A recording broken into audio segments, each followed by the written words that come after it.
உயிரை பணயம் வைத்து கண்ணகியை வழிபடும் தமிழர்கள்.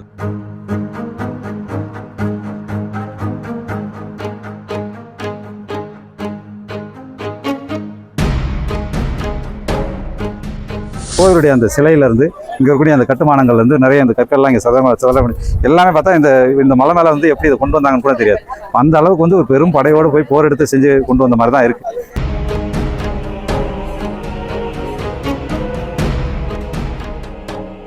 கேரள அரசு வந்து முழு வீச்சாக இந்த கோயிலை தங்கள் வசம் படுத்திக் கொள்வதற்கு என்ன செய்யலாம் அப்படின்னு நடவடிக்கைகள் எடுத்தாங்க.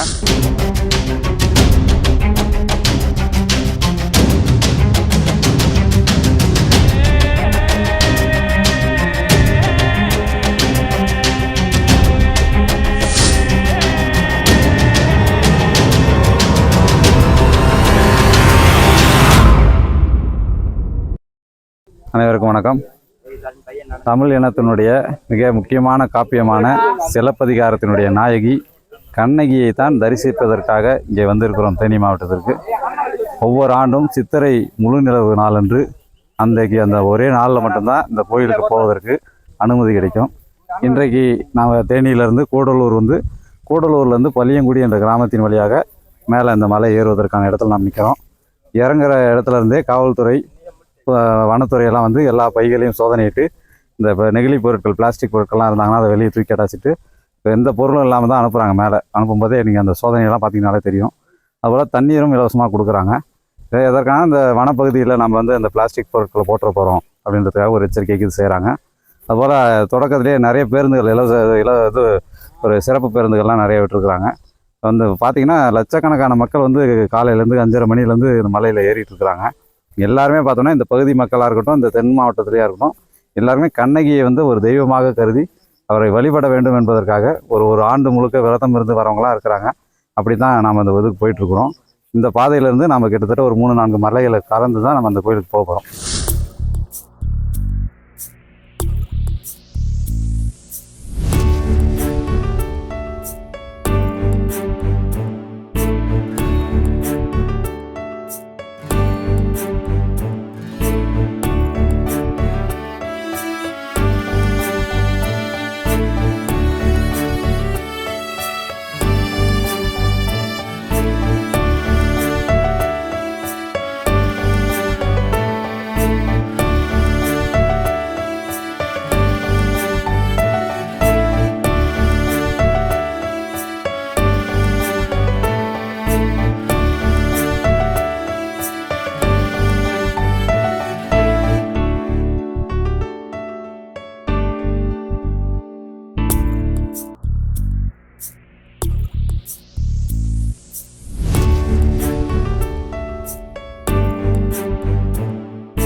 இப்போ தான் நம்ம வந்து ஒரு 2 மலையை கடந்து வந்திருப்போம். இப்போ இதுக்கு பின்னால் பார்த்தோம்னா அந்த மலை ஒன்று ஏறணும். அதன் பிறகு அதுக்கு பக்கத்தில் ஒரு மலை இருக்குது. அதன் பிறகு இன்னொரு மலை இருக்குது. அந்த மலை கடந்த பிறகு தான் அந்த பின்னால் ஒரு வாட்ச் டவர் ஒன்று போகுது. அந்த வாட்ச் டவர்கிட்ட தான் நம்ம கண்ணகி கோயில் இருக்குது.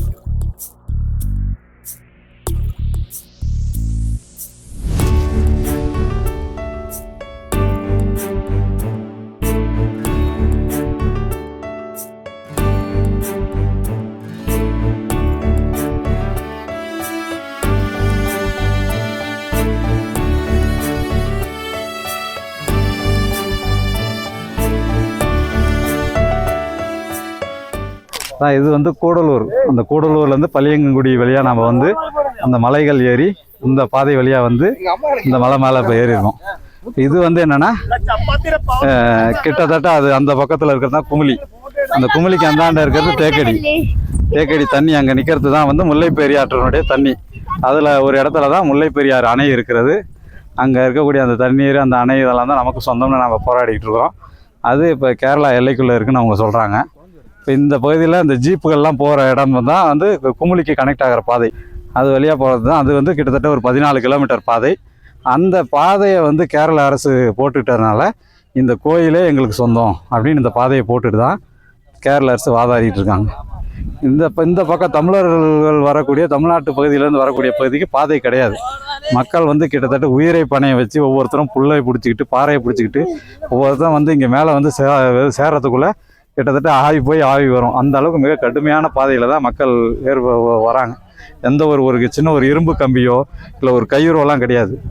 ஏதாவது ஒரு புல் கிடைச்சா, ஏதாவது ஒரு பாறை கிடைச்சா அதில் தொத்திக்கிட்டு குழந்தைகளை முதுகில் சுமந்துக்கிட்டு அப்படி மிக கடினமான பாதை வழியாகத்தான் தமிழ்நாட்டு மக்கள் இந்த பக்கம் தமிழ்நாட்டு பகுதி வழியாக வராங்க. தமிழ்நாடு அரசு இந்த கோயிலை கண்டுகொள்ளவில்லை என்பதற்கு இன்றைக்கும் இந்த உயிரை பணையை வைத்து வரக்கூடிய லட்சக்கணக்கான மக்களே சாட்சி.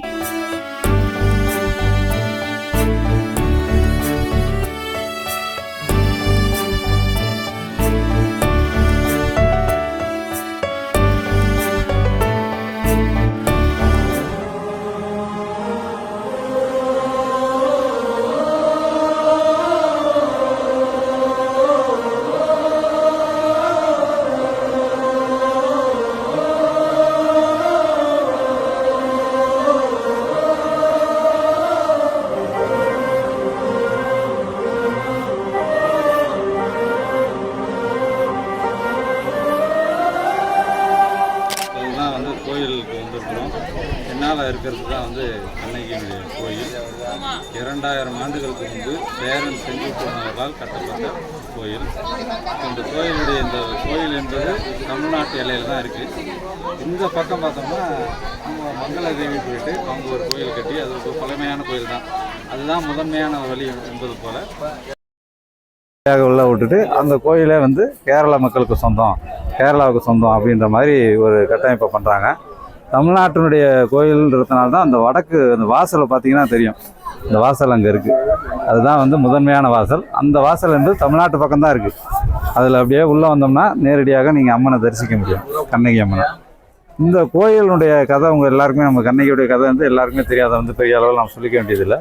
அந்த கோயில் கட்ட வேண்டிய ஒரு அவசியம் ஏன் ஏற்பட்டது அப்படின்னா, சேரன் செங்குட்டுவன் வந்து தேவலோகம் அடைந்தார், தேவலோகம் போனார் அப்படின்றது சிலப்பதிகாரத்தில் இருக்குது அப்படின்னு சொல்லி அந்த பற்றி கேள்விப்பட்டு சேரன் செங்குட்டுவன் இங்கே இருக்கக்கூடிய பழங்குடியின மக்கள் அந்த கண்ணகி அம்மனை வழிபடுகிறார்கள்ன்ற செய்தி தெரிஞ்ச பிறகு சேரன் செங்குட்டுவனுக்கு ஒரு பெரிய இது, நம்ம ஊரில் இப்படி இருக்கிறாங்களே அம்மன் இருக்கிறாங்க, கண்ணகி அம்மன் இருக்காங்கன்னு சொல்லிட்டு அவங்களுக்கு ஒரு கோயில் கட்டணும் அப்படின்றது அவருக்கு தோணுது. அது வந்து கோயிலை எப்படி கட்டணும் அப்படின்னும் போது தான் அவருக்கு என்ன தோணுதுன்னா, அந்த நேரத்தில் வந்து கண்ணகி கதையை கிண்டல் அடித்த வடபுலத்து ஆரிய மன்னர்கள் 2 பேர், கனகன் விசயன்னு சொல்லுவாங்க. அந்த 2 மன்னர்களை வந்து போர் எடுத்து சென்று வென்று அவர்கள் தலையில் கல் சுமந்து வந்து, வடக்குலேருந்து கல் சுமந்து வந்து அந்த கல்லிலே கண்ணகிக்கு சிலை எடுத்து இந்த கோயிலை கட்டினார் அப்படின்னு தான் சொல்கிறாங்க. அதற்கு ஆதாரம்னா அந்த கோயிலுடைய அந்த சிலையிலேருந்து இங்கே இருக்கக்கூடிய அந்த கட்டுமானங்கள்லேருந்து நிறைய இந்த கற்கள்லாம் இங்கே சதரம் எல்லாமே பார்த்தா இந்த மலை மேலே வந்து எப்படி இதை கொண்டு வந்தாங்கன்னு கூட தெரியாது. அந்த அளவுக்கு வந்து ஒரு பெரும் படையோடு போய் போர் எடுத்து செஞ்சு கொண்டு வந்த மாதிரி தான் இருக்குது. அதனால தான் என்னென்னா முதல்ல 1970களில் ஐயா பேராசிரியர் கோவிந்தராசனார் அவர்கள் இந்த கோயிலை வந்து கண்டுபிடித்து அந்த கோயில் நடுவில் உள்ளே வந்து பார்க்கும்போது அவரே எப்படி இதை வந்து பண்ணுறாரு அப்படின்னா, 1945 வந்து மிகப்பெரிய அளவில் சிலப்பதிகாரத்தை வந்து அதிகமாக படித்து அதில் வரக்கூடிய நகரங்கள் மதுரையெல்லாம் வருதுன்னும் போது இந்த கதை நடந்திருக்கணும், நம்ம மண்ணில் தமிழ் மண்ணில் இது நடந்திருக்கணும், இது வெறும் வந்து காப்பியமாக ஏதோ கதை போல் எனக்கு தெரியல, இது நடந்ததாக இருக்கலாம் அப்படின்னு அவருக்கு தோணுது. அதனால் அவர் என்ன பண்ணுறாருன்னா, சிலப்பதிகாரத்தை முழுமையாக படித்து அதில் இருக்கக்கூடிய சித்தரிப்புகளை எல்லாம் உணர்ந்து அதில் என்னென்னலாம் வருதோ அந்த இடங்களெல்லாம் நோக்கி போய் பார்க்குறாரு. அப்போ வந்து என்னன்னா, காவிரி பூம்பட்டினம் என்ற ஒரு பெயர் இருக்குது அவங்களுக்கு, சிலப்பதிகாரத்தின் வழியாக தெரியுது. இப்போ காவிரி புகும் பட்டினமாக அது இருக்கலாம் அப்படின்னு சொல்லிட்டு காவிரி கடலில் போகக்கூடிய இடத்துக்கு போனோம்னா அங்கே ஒரு மீனவர் கிராமம் இருக்குது. அந்த இடம் இன்றைக்கி நம்ம பூம்புகார்னு சொல்கிறோம். 45 அது பேர் பூம்புகார் கிடையாது. அந்த மக்கள் எல்லாம் கூப்பிட்டது என்னென்னா பட்டணம் அப்படின்னு சொல்லுவாங்க அந்த ஊரை. பட்டணம் என்ற அளவில் அது பெரிய நகரமாகவும் கிடையாது, ஒரு சாதாரண மீனவர் குரூப்பமாக இருக்குது. அப்போ இவர் என்ன பண்ணுறாருன்னா 1945 இந்த பேராசிரியர் கோவிந்தராசனார் அந்த மீனவர்களோடு இணைந்து கடலில் போயிட்டு ஆய்வு பண்ணுறாரு. கடலில் போய் அவங்கள போய் இறக்கி விட்டு ஆய்வு பண்ணுறாரு. அவர்கள் கடல்லேருந்து நிறைய பொருட்கள் கொண்டு வராங்க, பானை ஓடு இதெல்லாம் கொண்டு வரும்போது ரொம்ப கடல் மட்டமாக ரொம்ப குறைவாக இருக்காங்க இந்த பூம்புகார் பகுதியில். அதை பார்த்துட்டு இந்த கடலால் அழிந்த பூம்புகார் நகரமாக, புகார் துறைமுகம் இருந்த இடமாக இந்த இடம் இருக்கலாம்ன்ற கருதுகோள் அவருக்கு அப்போ தான் தோணுது. அது வந்த பிறகு பூம்புகார் இருக்குது அப்படின்னா அப்போ சிலப்பதிகாரத்தில் நடந்த மாதிரியான சம்பவங்கள், கண்ணகிக்கான அந்த இடம், அந்த கோட்டம் மங்கள மடந்தை கோட்டம் என்று அந்த கோயிலுடைய பெயர் பதிவாயிரு சிலப்பதிகாரத்தில், மங்கள மடந்தை கோட்டம். அப்போ அதெல்லாம் இருக்கணுமே, அது என்ன அப்படின்னு சொல்லிட்டு அவர் சொந்த முயற்சியில் ஆய்வு பண்ணுறார். அவர் 1 2 இல்லை 17 ஆண்டுகள் தொடர்ச்சியாக பல ஊர்களுக்கு போகிறாரு, பல ஊர்களில் போகிறாரு. அந்த ஊர்களுக்கு போய் அங்கே இருக்கக்கூடிய அம்மனை பார்க்குறாரு. அந்த அம்மன் கையில் பார்த்தோன்னா சிலம்பு இருக்குது, தலைவிரி கோலமாக இருக்குது. இதெல்லாம் பார்த்து அப்போ பெரிய அளவில் அந்த அம்மனுடைய கண்ணகி என்ற அந்த கதாபாத்திரம் என்பதை ஒரு கடவுளாக இந்த மக்கள் பாவிக்கிறாங்கன்னு சொல்லிட்டு ஒவ்வொரு ஊர்களையும் போய் ஆய்வு பண்ணி பல கோயில்கள் அவர் கண்டுபிடிச்சார். வெள்ளாம்பெரம்பூர்னு தஞ்சாவூர் பக்கத்தில் இருக்குது. அந்த வெள்ளாம்பெரம்பூர் பக்கத்தில் ஒரு அம்மன் கோயில் இருக்குது. உள்ளே போய் பார்த்தா அது கண்ணகிக்கான கோயில். அதுபோல் பல இடங்கள், ஒரு இடத்துல பார்த்தோன்னா அந்த கீழடிக்கு பக்கத்தில் கோவலன் பொட்டல்னு இருக்குது. கோவலன் பொட்டல் அந்த இடத்துக்கு பேர். அப்போ கோவலனுடைய அந்த உடல் புதைக்கப்பட்ட இடமா கூட அது இருக்கலாம். அப்போ அந்த மாதிரி 17 ஆண்டுகள் அவர் தொடர்ச்சியாக போய் தான் ஒரு 1972 73 இந்த மலை மீது இருக்கக்கூடிய இந்த கோயிலை அவர் கண்டுபிடிக்கிறார். ரொம்ப சகலமடைஞ்சு கிடக்கக்கூடிய அந்த கோயிலை பார்க்குறாரு. பார்த்துட்டு உள்ளே பார்க்கும்போது அந்த இருக்கக்கூடிய அந்த சிலையை பார்க்கும்போது ஒரு தலைவிரி கோலத்தோடு ஒரு அம்மன் இருக்கிறாங்க, ஒரு அம்மன் சிலை இருக்குது, கையில் சிலம்பு இருக்குது. அதை பார்த்த உடனே இது கண்ணகிக்கான கோயில், இந்த கோயில் இந்த மலை மீது அமைந்திருக்கு அப்படின்னு சொல்லி அதை பார்த்துட்டு அந்த சிலையை அவர் உடைஞ்சி கிடக்குது கீழே. அதனுடைய ஒரு பகுதி, உடைந்த பகுதியை கொண்டு அன்றைக்கு முதலமைச்சராக இருந்த கருணாநிதி அவர்களிடம் கொடுக்குறாங்க. இது அந்த கண்ணகி எடுத்த கோயில், இதுதான் சிலப்பதிகாரத்தில் பதிவாகி இருக்கக்கூடிய கோயில்னு சொல்லிட்டு அதை ஒரு கருத்தரங்கத்தில் தமிழ்நாடு முதலமைச்சரே அதிகாரப்பூர்வமாக அறிவித்தார். இதுதான் கண்ணகி கோட்டம் அப்படின்னு தமிழ்நாடு முதலமைச்சர் அறிவித்தார். அதன் பிறகு அவர் கடந்து வந்த பாதை பார்த்தோன்னா இந்த மலை மீது ஏறி வந்திருக்கார். இப்போ அந்த மலை மீதெல்லாம் ஏறி அந்த பாதையில் வந்ததுனால அது கடினமான பாதை இருந்ததை சொல்லி இந்த பகுதிக்கு மக்கள் வழிபடுவதற்கு ஏற்பாடு செய்யணும், அப்படி ஏற்பாடு செய்வதற்கான ஒரு வேலையை செய்வதற்கு பாதை போடுங்க அப்படின்னு 1970 கோரிக்கை வச்சாங்க. அந்த தமிழ்நாடு அரசு என்ன பண்ணாங்கன்னா அதற்கான முயற்சியும் எடுத்தாங்க. ஒரு பாதை, ஒரு மலை பாதையை போட்டு எல்லாரும் மக்கள் ஒவ்வொரு ஆண்டும் சித்திரை முழு நிலவில் கண்ணகி அம்மனை வழிபடணும் அப்படின்ட்டு. இப்போ அந்த பாதையெல்லாம் போட முயற்சிகள்லாம் எடுத்த பிறகு இந்த மக்கள்கிட்ட அது போய் சேர்ந்து இன்றைக்கி பார்த்தீங்கன்னா லட்சக்கணக்கான மக்கள் இங்கே வந்துட்டு இருக்கிறாங்க. இப்போ நீங்கள் இந்த மலையேற்ற பாதை எவ்வளோ கடினமான பாதைன்னு நம்ம பார்த்தோம். ஒவ்வொருத்தரும் உயிரை கையில் பிடிச்சிட்டு வந்துட்டு இருந்தாங்கன்னு பார்த்தோம். அதில் குழந்தைகளை சுமந்துக்கிட்டு வயதானவர்கள், பெண்கள், முதியவர்கள் எல்லாரும் அவ்வளோ சிரமப்பட்டு இந்த அம்மனை தரிசிக்கணும்னு வராங்க. இந்த அம்மனுக்கு 2000 ஆண்டுகளுக்கு முன்பு இருக்கக்கூடிய அம்மன், சக்தி வாய்ந்த அம்மன், தனக்கு இழைக்கப்பட்ட ஒரு அநீதியை எதிர்த்து, அரசாங்கத்தை எதிர்த்து போர்க்குரல் எழுப்பி போராடி ஒரு பெரிய அளவில் மக்களுக்கு விழிப்புணர்வு ஊட்டிய ஒரு அம்மன். அப்படின்னு இந்த மக்கள் அவங்க கருதி அவங்ககிட்ட நீதி கேட்டால் கிடைக்கும் என்ற மனநிலையோட லட்சக்கணக்கான மக்கள் இங்கே குவியறாங்க. இப்போ அந்த மாதிரி வரக்கூடிய மக்களுக்கு பாதை போடணும்னு தான் 70களிலே கோரிக்கை இருந்துச்சு. ஆனால் என்ன துரதிருஷ்டவசமாக என்னாச்சுன்னா கலைஞருடைய ஆட்சி டிஸ்மிஸ் பண்ணிட்டாங்க. அந்த நேரத்தில் ஊழல் குற்றச்சாட்டில் டிஸ்மிஸ் பண்ணோடனே அப்போ ஜோசியக்காரங்களாம் போய் சொல்லி இது நீங்கள் அந்த அம்மன் சாதாரண நினச்சிக்காதீங்க, கண்ணகியை அவங்க அரசாங்கத்தை கவிழ்த்தவங்க, மதுரையில் ஆரிய படை கடந்த பாண்டிய அரசாங்கத்தை கவிழ்த்து மதுரையை எரிச்சிட்டு போனவங்க, அவங்களுக்கு போய் பாதை போடுறோன்னு போனீங்க, அதனால தான் உங்கள் அரசு போயிடுச்சு அப்படின்லாம் சொல்லவே அன்னைக்கு தூக்கி போட்டவர் தான் இந்த கண்ணகி கோட்டம். இந்த விஷயத்தெல்லாம் தூக்கி போட்டது தான் திராவிட இயக்கம் தூக்கி போட்டது. அந்த பூம்புகார் நகரத்தை பெரிய அளவில் இதுதான் புகார் நகரம்னு சொல்லி ஒரு அறிவிப்பெல்லாம் வெளியிட்டு அருங்காட்சியகம் இதெல்லாம் பண்ணி எல்லாம் பண்ணார், கலைஞர் பண்ணார். இப்போ இந்த கண்ணகி விஷயம்லாம் தெரிஞ்ச பிறகு அதை அப்படியே விட்டுட்டாங்க. இன்றைக்கி பூம்புகாரம் சீண்டுவதற்கு ஆள் கிடையாது, கண்ணகி கோட்டத்தையும் சீண்டுவதற்கு ஆள் கிடையாது. ஆனால் கேரள அரசு என்னன்னா இந்த பாதை குமுளி வழியாக ஒரு பாதை, மலைப்பாதையை போட்டுட்டு இது எங்களுடைய இடத்துல வருது, இந்த கோயில் எங்களுக்கான சொந்தம், இது மங்களதேவி அப்படின்னு அவங்க உரிமை கொண்டாடி இந்த 70களில் எடுத்த சர்வேயில் பார்த்தோம்னா தமிழ்நாட்டு எல்லைக்குள்ளே தான் கல்லணை கோயில் இருக்குது. இந்த கோயில் பின்னால் கோயில் இருக்குது. ஆனால் 40 அடி தள்ளி கேரளா பார்டர் இருக்குது. அப்படின்றதுனால அவங்க வழியாக, அந்த பார்டர் வழியாக தான், இந்த வழியாக தான் வரணும்னு சொல்லி போட்டு கோயிலே எங்களுக்கு சொந்தம் அப்படின்னு உரிமை கொண்டாடி இன்றைக்கி வந்து கேரள அரசனுடைய வனத்துறை தான் எல்லாத்துக்கும் அனுமதி கொடுக்குறாங்க இந்த குமுளி வழியாக வரத்துக்கு. இங்கே உள்ளே வந்து எல்லா ஏற்பாடுகள் பண்ணுறது எல்லாமே அவங்க தான் பண்ணுறாங்க. முழுக்க முழுக்க கேரளா கிட்ட தான் நிர்வாகமே இருக்குது கிட்டத்தட்ட. நம்ம வந்து மங்களதேவி அறக்கட்டளை என்று கூடலூரில் பல பெரியவர்கள்லாம் வந்து ஒவ்வொரு ஆண்டும் இங்கே வந்து சாப்பாடு போட்டு இங்கே வரக்கூடிய எல்லா மக்கள் லட்சம் மக்கள் வந்தாலும் ஒவ்வொரு ஆண்டும் வந்து சாப்பாடு போட்டு நிர்வாகம் பண்ணி பெரிய அளவில் வந்து ஒரு பெரிய சேவையை வந்து ராசேந்திரன் ஐயா போன்றவரெல்லாம் பெரிய அளவில் சேவைகள் செஞ்சிட்ருக்காங்க. இந்த ஆண்டு தமிழ்நாடு அரசுடைய இந்து அறநிலைத்துறை நாங்கள் உணவு போடுறோம் அப்படின்னு சொல்லி உணவு போடுவதாக ஒரு உணவை கொண்டு வந்தாங்க. ஆனால் அது கெட்டு போயிருந்த உணவுன்னு பெருமளவிலான மக்கள் அந்த உணவை சாப்பிடாமல் சீரடிச்சிட்டு செஞ்சதாக நிகழ்ந்துருந்துச்சு. அதுபோல் கேரள அரசு வந்து நாங்கள் உணவு ஏற்பாடு பண்ணுறோன்னு கொஞ்சம் கொண்டு வந்தாங்க. அது வந்து அரிசி வேகாத அரிசி கொண்டு வந்திருந்தாங்க. அதையே மக்கள் விரிசி அரிச்சிட்டாங்க. ஒரு மகத்தான பணியை செய்து வந்த அறக்கட்டளையினர் இந்த முறை வெளியேற்றப்பட்டு விட்டாருன்னே சொல்ல முடியும். போன ஆண்டு வந்து அவங்க ஒரு தமிழ்நாடு அரசில் வந்து ஒரு வரவேற்பு பதாகை வச்சுருந்தாங்க. பக்தர்கள் வாங்கன்னு சொல்லிட்டு தமிழில் ஒரு வரவேற்பு பதாகை வச்சுருந்தாங்க. இந்த ஆண்டு அந்த பதாகையெல்லாம் காணோம். கிட்டத்தட்ட தமிழ்நாடு அரசு தன்னுடைய பொறுப்புலேருந்து விலகி கொள்ளக்கூடிய நிலவை தான் நம்ம இந்த ஆண்டுலேருந்து நம்ம பார்க்குறோம். ஆனால் அந்த அளவுக்கு தமிழ்நாடு அரசு காவலர்களை விட கேரள அரசு காவல்துறையினர் தான் அதிகமாக இருந்தாங்க. கெடுபிடிக்கும் ரொம்ப அதிகமாக இருந்துச்சு இந்த முறையெல்லாம். அதனால் வந்து தமிழ்நாடு அரசு இந்த கண்ணகி கோயில் விஷயத்தில் தன்னுடைய பொறுப்பை தட்டி கழித்து விட்டு எப்படியாவது இந்த கேரளா கிட்ட ஒப்படைச்சிட்டு முடியாதா என்று செயல்படக்கூடிய அளவில் தான் அவங்களுக்கு தமிழ்நாடு அரசுடைய செயல்பாடு இருக்கிறது. தமிழ் மக்கள் வந்து பெரிய அளவு குவிந்து இந்த அம்மனை வழிபடுறாங்க. இந்த கோயிலுக்கு பிறகு தான் சேரன் செங்குட்டுவன் இரண்டாவது கோயிலாக எடுத்ததான் கொடும்பாவூரில் இருக்கக்கூடிய இன்னொரு அம்மன் கண்ணகி அம்மனுடைய கோயில்.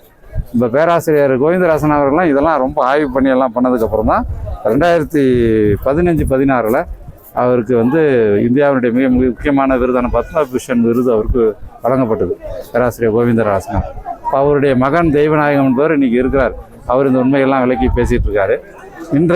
நேற்றைக்கு கூட பூம்புகாரில் தான் அந்த கண்ணகி பிறந்ததுனால பூம்புகார் கடலில் இருந்து தண்ணீர் புனித நீர் எடுத்துகிட்டு வந்து அதை கண்ணகி நடந்த அதே பாதை வழியாக வரக்கூடிய பல கோயில்களில் அவங்க இறைவன்கிட்ட வச்சு அதை வந்து புனிதப்படுத்தி அதை கொண்டு வந்து இந்த கோயிலில் வந்து சேர்த்துருக்காங்க.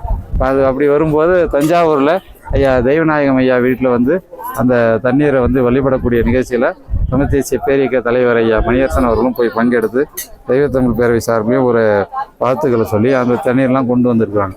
அந்த மாதிரி வந்து தமிழ்நாட்டில் வந்து பல்வேறு முயற்சிகள் நடத்தி இந்த கண்ணகி வழிபாடு என்பதை நம்மகிட்ட கொண்டு வருவதற்கு முயற்சிகள் நடக்குது. ராஜராஜ சோழன் சிங்கள போர் நடத்தி இலங்கையை பிடித்த பிறகு அங்கே இலங்கையில் இருக்கக்கூடிய சிங்கள மன்னன் ஒருவன் மன்னனையும் அவங்க மனைவியும் சிறை பிடிச்சி வச்சுட்டாங்க. அப்போ சிறையில் அந்த அம்மா அழுகுது. ராஜராஜ சோழன் காலத்தில் நடக்கிற கதை நடந்தது. அந்த அம்மா அழுகுறாங்க. நான் வந்து அழுகுது. ஏன் அழுகுறீங்கம்மா என்ன அப்படிங்கிறத நாங்கள் வந்து வருஷம் கண்ணகி வழிபாடு பண்ணுவோம். இந்த முறை நாங்கள் சிறைப்பிடிக்கப்பட்டதுனால அதை பண்ண முடியல அப்படின்னோடனே ராஜராஜ சோழனுக்கு பெரிய ஆச்சரியம். கண்ணகி வந்து எங்கள் தமிழ் பெண்ணு, தமிழ்நாட்டில் அதனுடைய காப்பியம் இருக்குது, நாங்களே அதை கும்பிட்றதில்லை, கண்ணகியை கும்பிட்றதில்லை, நீங்கள் எப்படி இலங்கையில் வந்து கும்பிட்றீங்க அப்படின்னு பார்த்துட்டு அந்த கோயிலை நாங்கள் உங்களுக்கு பெரிய அளவில் கட்டித்தரோன்னு ராஜராஜ சோழன் கட்டிய கோவில் இன்றைக்கும் வந்து கண்ணகி கோயில் என்பது இலங்கையில் தமிழீழ பகுதியில் இருக்குது. இப்போ இந்த மாதிரி வந்து பெரிய அளவில் வந்து ஒரு கண்ணகி வழிபாடு என்பது தமிழ் மக்களிடம் நீடித்து வெவ்வேறு வகையில் இருந்தாலும் இன்றைக்கு வந்து பரவலாக ஆகிட்டு இருக்கு. இப்போ இன்றைக்கி வந்து எவ்வளோ மக்கள் வராங்கன்னு பார்க்குறோம், பரவலாக ஆகிட்டு இருக்கு. அதற்கு தமிழ்நாடு அரசு வந்து ஒரு துணை செய்யணும். தமிழ்நாடு அரசு இந்த பளியங்குடி பாதையை செப்பனிடம் ஒரு மலைப்பாதை போட்டு வண்டி வாகனங்களும் அந்த தமிழ்நாட்டின் வழியாக வருவதற்கு இது பண்ணணும். தமிழ்நாடு அரசு வந்து இந்த கண்ணகி கோயிலை கண்டுக்கலான்னு தெரிஞ்ச பிறகு கேரள அரசு வந்து முழு வீச்சாக இந்த கோயிலை தங்கள் வசம் படுத்திக் கொள்வதற்கு என்ன செய்யலாம் அப்படின்னு நடவடிக்கைகள் எடுத்தாங்க. அப்படி தான் அந்த குமுளியிலேருந்து ஒரு பாதை போட்டாங்க 15 கிலோமீட்டரில் இந்த சாலை போட்டு. இப்போ அதில் தான் அந்த ஜீப்புகள் வந்து போயிட்டுருக்கு, நீங்கள் பார்க்க முடியும். இந்த சாலை போட்டதுலேருந்து அவங்க என்னென்னா ஆண்டுக்கு ஒரு முறை தான் அந்த திருவிழாவுக்கு மக்களை விடுவோம் அப்படின்னு சொல்கிறதா இருக்கட்டும். அந்த திருவிழாவுக்கு மக்கள் போயிட்டு வருவதற்கு அவங்க ஜீப்புகள் ஏற்படுத்துகிறாங்களா, வசதி ஏற்படுத்துகிறாங்களா, அது முழுக்க மலையாளிகிட்ட தான் இருக்கும். நம்ம தமிழ் ஆளுங்கள்லாம் போய் ஓட்டிட முடியாது. அந்த அளவுக்கு ஒரு ஆதிக்கத்தோடு வச்சு நடத்துகிறாங்க. அடுத்தது நம்ம தமிழ்நாட்டு அரசு அதிகாரிகள், காவல்துறை ஆய்வாளர்கள், அதிகாரிகள், இந்த மாதிரி ஊடகத்து நண்பர்கள் இவங்கெல்லாம் வந்து மலை மேலே இருக்கிறாங்க அப்படின்னா அவங்க வந்து சமமாக அவங்க நடத்துறதில்ல. கேரள போலீஸாக இருக்கட்டும், கேரள அதிகாரிகள் இருக்கட்டும், ஒரு மாதிரி என்ன வெறியோடு தான் நடத்துகிறாங்க. அதை அங்கே போனாலே பார்க்க முடியும். நம்ம மக்களை எப்படி நடத்துகிறாங்கன்றது அங்கே போனாலே எல்லாருமே அதை சொல்லிவிடுவாங்க, என்ன அவங்க இப்படி பண்ணுறாங்களே அப்படின்ற மாதிரி. அந்த அளவு ஒரு இன வெறியோடைய கேரள அரசும் சரி, கேரள ஊடகத்துலேயும் சரி, இது கேரள காவல்துறை எப்படி தொடர்ந்து ஃபாரஸ்ட்டாக இருக்கட்டும் இப்படி நடந்துக்கிறாங்க. தமிழர்கள் மேலே என்னதான் கோபம்ன்றது ஒரு புரியாத பகுதி. இந்த இடுக்கி மாவட்டம் வந்து கிட்டத்தட்ட தமிழர்களுடைய ஒரு தாயக பகுதி. அதில் வந்து என்னென்னா பேவிக்குளம் பீர்மேடு போன்ற பகுதிகளில் நெய்யாற்றங்கரையில் தமிழர்கள் பகுதியாக வாழ்ந்தவங்க. ரெவென்யூ ரெக்கார்ட்ஸ் எடுத்து பார்த்தா கூட 96 விழுக்காடு பார்த்தோம்னா தமிழர்கள் வந்திருக்கிறாங்க. 56 மொழிவாரி மாநில பிரிப்பு அது நடந்தபோது வேண்டுமென்றே தமிழர்கள் இருக்கக்கூடிய அந்த பெரும்பகுதியான பகுதிகள் கேரளாவோடு சூழ்ச்சிகரமாக இணைக்கப்பட்டது. இணைக்கப்பட்டதை பற்றி ஒரு செய்தி தினத்தந்தியில் ஒரு பேட்டி கூட வந்துச்சு. பெரியார்கிட்ட போய் கேட்டாங்க, இந்தமாரி தமிழர்கள் அதிகமாக இருக்கிற பகுதியாக இருக்குது, அதை வந்து இது கேரளாவோடு நாங்கள் இணைச்சிக்கிறோன்னு பணிக்கர் என்கிட்ட சொன்னார். அவங்க ஓனர் எஸ்டேட்டுக்கு ஓனர்கள் அதிகமாக மலையாளிகள் இருக்கிறதுனால நினச்சிக்கோங்க அப்படின்னு நான் சொல்லிட்டேன் அப்படின்னு பெரியார் சொன்னதாக கூட ஒரு பத்திரிகை செய்தி வந்திருக்கு. அதுபோல் வந்து பல தமிழ்நாட்டு தலைவர்கள் கைவிட்டதுனால இந்த இடுக்கி மாவட்டமே கிட்டத்தட்ட அவங்கக்கிட்ட போயிடுச்சு.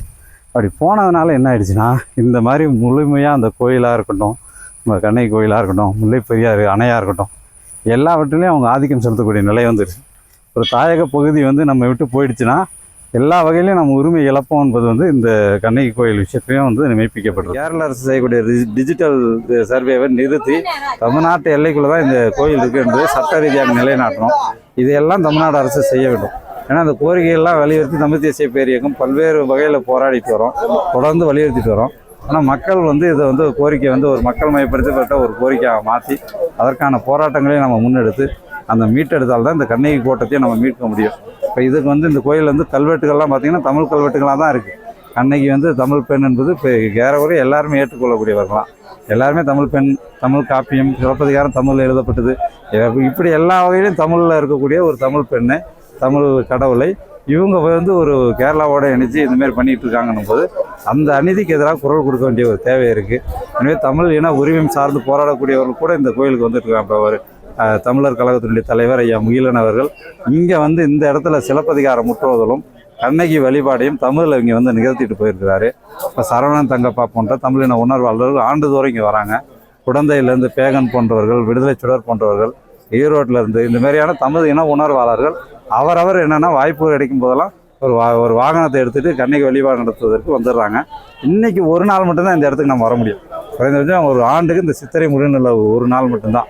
குறைந்தபட்சம் ஒவ்வொரு மாதமும் அந்த முழுநிலவு நாளன்னைக்கு மட்டுமாவது இந்த கோயிலுக்கு வருவதற்கு அனைவருக்கும் அனுமதி கொடுக்க வேண்டும். எனவே தமிழ்நாடு அரசு இந்த கோரிக்கையெல்லாம் வலியுறுத்தி பேச வேண்டும். கண்ணகியை வந்து நம்ம வந்து பெரிய அளவில் அதுக்கான வழிபாட்டுக்கெல்லாம் ஏற்பாடு செய்வதனால இந்த அவங்க ஆட்சியெல்லாம் போயிடாது, அதெல்லாம் ஒன்றும் நடக்காது. ஆனால் கேரள அரசு அவன் எல்லா வழிபாட்டுக்கான ஏற்பாடையும் செஞ்சு எங்கேருந்து சொந்தம் கொண்டாடிட்டு இருக்கான். அவனுக்கு ஒன்றும் ஆட்சியும் போல ஒன்றும் ஆகலை. அதுமாரி வந்து ஒரு பகுத்தறிவு மூட நம்பிக்கையை நீங்கள் வச்சுருக்காதீங்கன்னு சொல்லிட்டு திராவிட இயக்கம் எல்லாத்துக்கும் நாங்கள் சொந்தம் கொண்டாடுவோம்னு சொல்கிறாங்களே, இதையும் செய்து சொந்தம் கொண்டாடி கொள்ளுங்கள், யாரும் உங்களை தடுக்க போகிறது கிடையாது. எனவே ஒரு பாதையை செப்பனிட்டு போட வேண்டும். வலியங்குடி பாதனையை செப்பனிட வேண்டும். மலையேற்றம் செய்யக்கூடியவர்கள், மலையேறி வரக்கூடியவர்கள் அவருக்கு உதவி செய்யக்கூடிய வகையில் படிக்கட்டுகள் போடணும், இரும்பு கம்பிகள் அமைக்கணும், தடுப்பு இது போடணும்.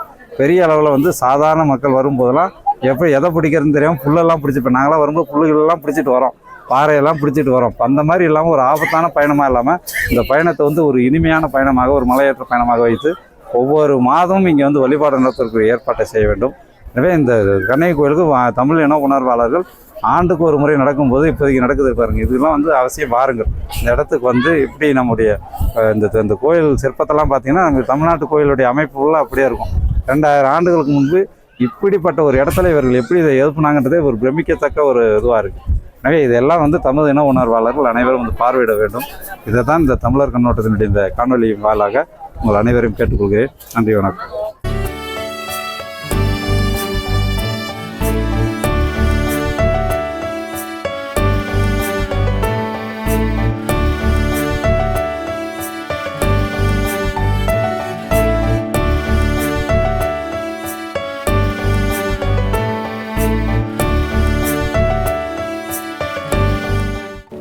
இவ்வாறான பல செய்திகளை, பல சிக்கல்களுக்கு விடை கிடைக்கக்கூடிய செய்திகளை தமிழர் கண்ணோட்டம் வலைவெளியில் வெளிப்படுத்தி வருகிறோம். இது தற்சார்பாக செயல்படுவதற்கு நிதி தேவைப்படுகிறது. இந்த நிதியை நம்முடைய மக்களாகிய நீங்கள் தான், இளையோரும் பெரியோரும் நண்பர்களும் தோழர்களும் சான்றோரும் நீங்கள் உங்களால் இயன்ற அளவு என்ன இயலுமோ அந்த நிதியை வழங்குமாறு அன்போடும் உரிமையோடும் கேட்டுக்கொள்கிறேன். உங்களுக்கு நன்றி உணர்வோடும் பொறுப்புணர்வோடும் தமிழர் கண்ணோட்டம் செயல்படும் என்பதை உறுதி தெரிவித்துக் கொள்கிறேன். நன்றி, வணக்கம்.